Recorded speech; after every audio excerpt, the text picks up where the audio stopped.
The scream cut through the cantina like broken glass. Not from a weapon. From fear. Every conversation in the Frontier Ring station died instantly as a small, furred alien slammed into the floor. The Pixith merchant skidded across spilled liquor, for trembling eyes locked on the towering figure above him. The Krell warlord raised his energized talon. And that was when the human bartender stopped wiping the counter. Graxer of the Ironclade stood nearly 9 feet tall, his body wrapped in layered bioarmor grown for warfare, not diplomacy. Each plate pulsed faintly, capable of absorbing artillery strike. His mandibles flexed as he loomed over the Pixith, who barely reached his knee. "You sold me filters that failed," Graxer growled, voice vibrating the tables. 3 of my soldiers suffocated in vacuum. The Pixith shook violently. They were certified. I swear on my broodline. Krell claws crackled to life. Your kind always swears. Around them, 16 species watched in silence. No one intervened. No one ever did when Krell were involved. Behind the bar, the human set the glass down. The sound was soft, but it landed like a gunshot. Graxer, the woman said calmly. The warlord froze. Slowly, he turned his massive head toward the bar. The human stepped out into the open. Her name was Mara Vance, mid-30s. No visible weapons. No armor. Just a bartender's vest and rolled sleeves, dark hair tied back for work. She had poured drinks on this station for years without incident. This doesn't involve you, human, Graxer said. Step aside. It does, Mara replied, walking closer. Because this is my bar. She stopped 10 feet away. Empty hands. Relaxed posture. The filters weren't faulty, she continued. I sold that batch myself. Military grade. If your soldiers died, someone on your crew installed them wrong, or sabotaged them. Graxer clicked in amusement. You accuse me? I accuse you of picking the wrong target, she said. Put him down. The Pixith whimpered. Graxer laughed fully now. You are unarmed. I am a veteran of 18 campaigns. You will watch or you will die with him. Mara's expression didn't change. I'm asking nicely, she said. There won't be another request. The Krell struck. What happened next took 3 seconds. Mara didn't retreat. She moved into the attack. She slipped under the plasma talon, pivoted sharply, and drove her elbow into a narrow seam beneath Graxer's chest plating, where the armor flexed for movement. The impact rang like a bell. Graxer staggered. Shock rippled through the cantina. His armor could withstand explosives. Mara stepped back into a ready stance. That was the warning. Graxer roared and attacked again, both claws swinging in a storm of lethal energy. Mara flowed. She ducked, twisted, redirected. She read the rhythm of his movements, exploiting every fraction of hesitation. When he overextended, she seized his arm, used his own momentum, and slammed him into a Durasteel support column. The entire structure vibrated. She released him instantly. Second warning, she said, not even breathing hard. Leave. Graxer snarled and activated the plasma cannon mounted over his shoulder, a weapon meant to shred armored vehicles. At this distance, the cantina would cease to exist. Mara moved before it fully charged. She ran up him. Using armor seams like ladder rungs, she climbed his frame, jammed her fingers into the cannon's intake port, and ripped free the glowing power cell. The weapon died with a whine. Mara dropped lightly to the floor, holding the unstable core. You have 5 seconds, she said calmly. Or I let physics decide. Graxer stared at her. At the witnesses. At the human who had dismantled him without a weapon. This isn't over, he snarled. Yes, Mara said softly. It is. Graxer retreated. His warriors followed, confidence shattered. Mara helped the Pixith to his feet. You saved me, he whispered. Why? She shrugged. You're a customer. And you're a person. She handed him a drink. That's enough. The cantina never truly returned to normal. Music resumed. Conversations restarted. but everything sounded quieter, more careful, as if the station itself had learned a lesson. The Pixith merchant, Nelric, remained seated long after his drink went untouched. His paws trembled despite the warmth of the glass. Every few seconds, he glanced toward the bar, half expecting the Krell warlord to burst back through the doors. Mara Vance didn't look like someone who had nearly triggered a plasma detonation minutes earlier. She wiped the counter, refilled glasses, nodded politely to regulars. Calm. Ordinary. That somehow unsettled Nelric more than the violence. An elderly Pixith slid into the booth across from him. Her fur was pale silver, her posture stooped with age but sharp with authority. The clan markings stitched into her robe marked her as an elder. "Grandson," she said gently, "you look like your world just tilted." Nelric swallowed. "Grandmother Tressa, did you see that?" "I did," she replied. "And I was hoping you wouldn't have to learn this lesson so dramatically." She placed an old datapad on the table. Its casing was cracked, edges worn smooth from decades of use. Nelric glanced at the screen. Pixith Survival Directives. The text was plain. Unofficial. Widely shared. Never publicly acknowledged.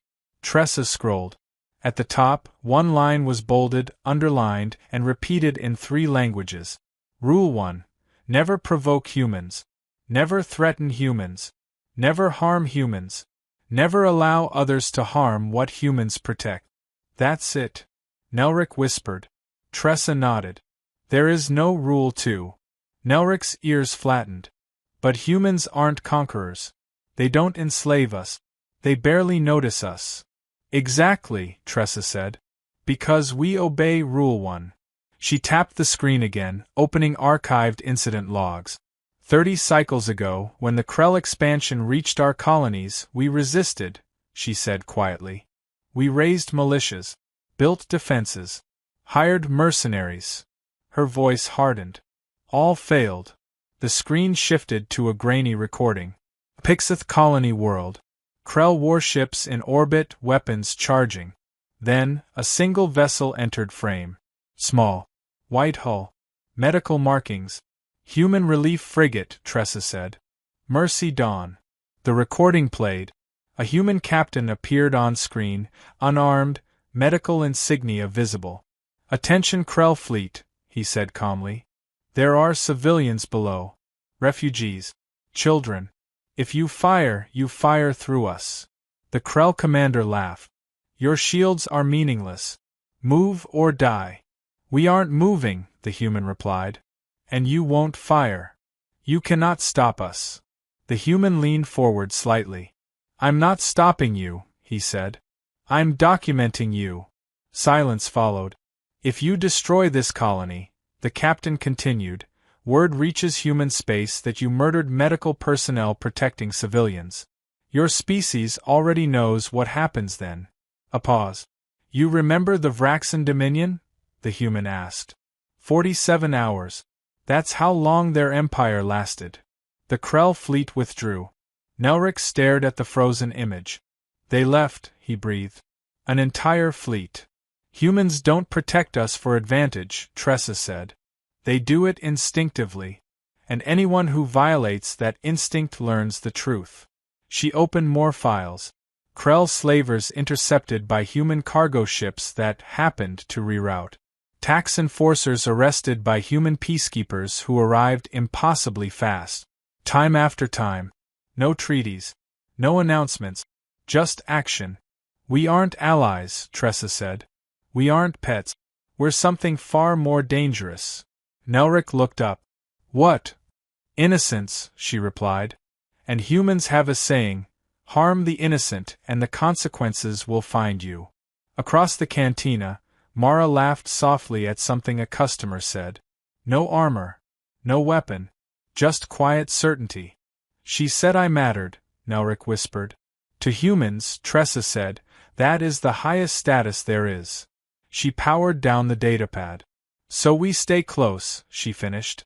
We trade with them. Work beside them. And we never let anyone hurt them. Nelric nodded slowly. I think the guide needs an update. Tressa's ears twitched. Oh.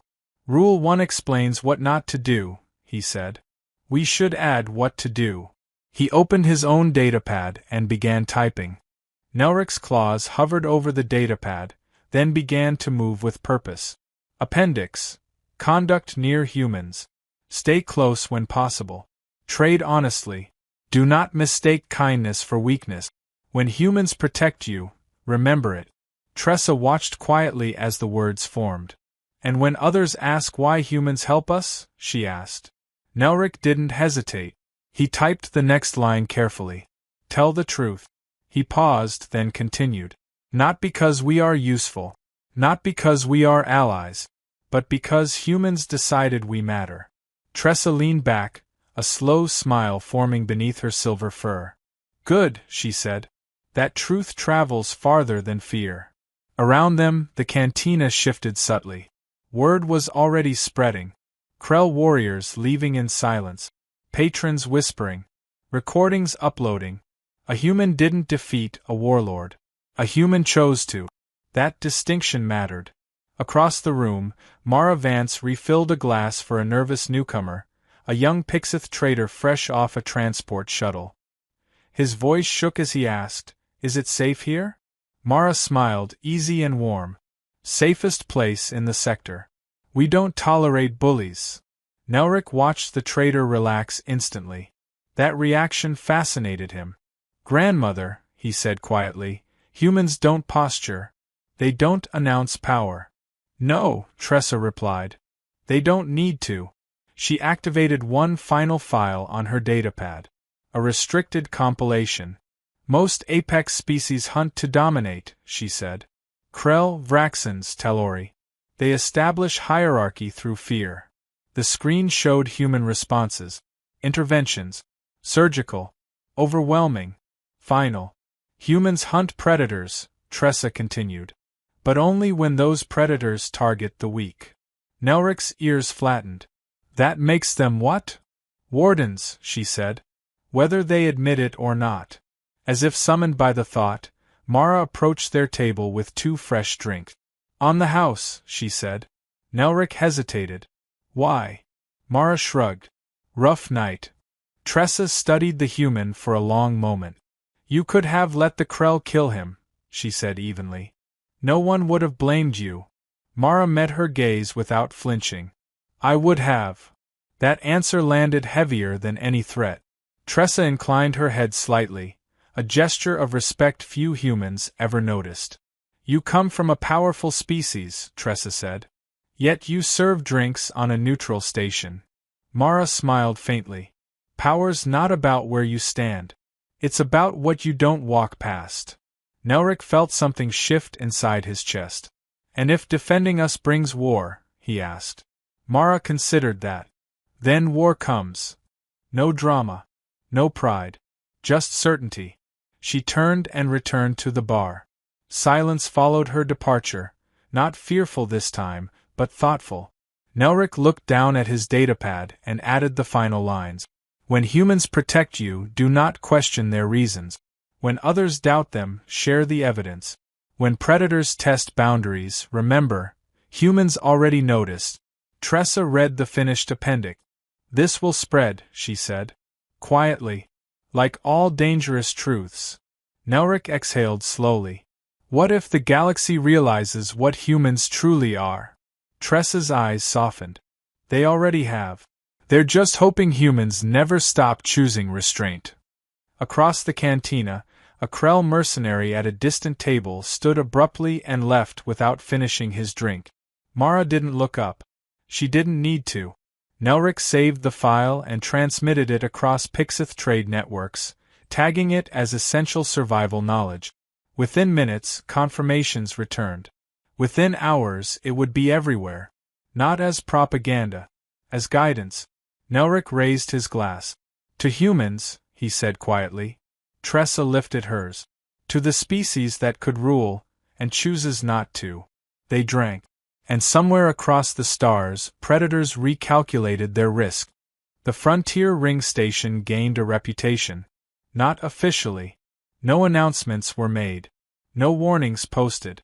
But trade routes adjusted subtly, the way currents shift before a storm. Certain species lingered longer. Certain others avoided the station entirely. The Krell were among those who stopped coming. For Nelric, life changed in quieter ways. Business improved. Pixith traders began scheduling layovers on routes that intersected with human-operated stations. It wasn't strategy, at least, not at first. It was instinct. Stay near the humans. The appendix Nelric wrote spread faster than he expected. It wasn't framed as doctrine or praise. It was practical, observational, the kind of truth that survived because it matched reality. Human vessels never escorted Pixith convoys publicly. Human fleets never declared protection zones. They simply appeared when needed. Weeks after the Cantina incident, a Talori syndicate attempted to inspect a Pixith freight line. Their ships outnumbered the convoy 5-1. Before a single demand could be transmitted, 3 human freighters altered course. Civilian vessels. No weapons visible. They didn't threaten. They didn't negotiate. They just stayed. The Talori left within minutes. Nelric watched the recording later, recognizing the pattern immediately. Humans didn't posture. They occupied moral ground and dared predators to contest it. Back at the cantina, Mara Vance remained exactly the same. She poured drinks. She enforced house rules. She broke up minor scuffles with words alone. Most beings who entered never realized how close they were to catastrophic mistake. Those who did learned. One evening, a young Krell, barely an adult by their standards, entered the bar alone. He drank quietly, eyes never leaving the human bartender. Finally, he spoke. "You humiliated a warlord of my clade." Mara didn't look up. "He humiliated himself." The Krell hesitated. "Why didn't you kill him?" Mara set a glass down gently. "Because he learned." The Krell considered that, then nodded once and left a generous tip. Tressa watched from a nearby table, amused. "They're adapting," she said to Nelric. "Predators learning restraint." Nelric smiled faintly. "Because they're afraid?" "No," Tressa said. "Because they understand boundaries now." Across the galaxy, analysts struggled to classify humans properly. They weren't conquerors. They weren't pacifists. They weren't guardians by doctrine. They were something more unsettling. A species that could dominate, but refused unless forced. A species that treated innocence as a line you did not cross. Nelric updated the survival guide one final time, adding a closing note. "Humans are not our shield. They are our neighbors. And neighbors who choose to protect you are the most powerful force in existence." The document ended there. Back in the cantina, a newly arrived Pixith merchant approached the bar nervously. "I was told this place was different," he said. Mara smiled. "It is." "Safe?" he asked. She slid him a drink. "As long as you're decent." He relaxed instantly. From the corner of the room, Nelric watched the exchange and finally understood something that had taken his people decades to articulate. Humans didn't protect the weak because they were small. They protected them because they remembered what it felt like to be vulnerable and refused to forget. That memory was sharper than any weapon. As the station lights dimmed into artificial night, Mara locked up the bar. She paused briefly, scanning the room. No threats. No fear. Just people. She nodded to herself. Another quiet night. Another reminder sent into the galaxy without word. Some places are dangerous because predators rule them. Others are safe for a far more terrifying reason.